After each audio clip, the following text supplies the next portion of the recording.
ಉಡುಪಿ ಜಿಲ್ಲೆಯ ಹಲವು ಕಡೆಗಳಲ್ಲಿ ಇಂದು ಹೋಳಿ ಹಬ್ಬವನ್ನ ಅದ್ದೂರಿಯಾಗಿ ಆಚರಿಸಲಾಯಿತು. ಇಲ್ಲಿನ ಕುಡುಬಿ ಜನಾಂಗದವರು ಹೋಳಿಯ ಸಂದರ್ಭ ಮನೆ ಮನೆಗೆ ತೆರಳಿ ಕುಣಿದು ಸಂಪ್ರದಾಯವನ್ನ ಪಾಲಿಸುತ್ತಾ ಬಂದಿದ್ದಾರೆ.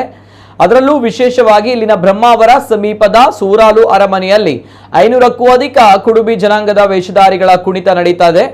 ಇದೊಂದು ಅಪರೂಪದ ಸಾಂಸ್ಕೃತಿಕ ಉತ್ಸವ. ತಲೆಮಾರುಗಳಿಂದ ಅರಮನೆಗೆ ಬಂದು ಕುಣಿಯುವ ಸಂಪ್ರದಾಯವನ್ನ ಇಂದಿಗೂ ಕೂಡ ಮುಂದುವರಿಸಲಾಗಿದೆ.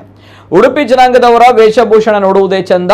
ಬಣ್ಣ ಬಣ್ಣದ ಬಟ್ಟೆಗಳನ್ನು ತೊಟ್ಟು ತಲೆಯಲ್ಲಿ ಹೂವು ಮತ್ತು ಹಕ್ಕಿಯ ಬಾಲವನ್ನ ಕಟ್ಟಿಕೊಂಡು ವೇಷಧಾರಿಗಳು ಕುಣಿತಾರೆ. ಕೈಯಲ್ಲಿ ಗುಂಟೆಯನ್ನ ಹಿಡಿದು ಕುಣಿಯುತ್ತಾ ಸಾಂಪ್ರದಾಯಿಕ ಹೆಜ್ಜೆಗಳನ್ನು ಹಾಕ್ತಾರೆ. ತಮ್ಮದೇ ಭಾಷೆಯಲ್ಲಿ ಹಾಡುವ ಈ ಹಾಡು ಅಪರೂಪದ್ದಾಗಿದೆ.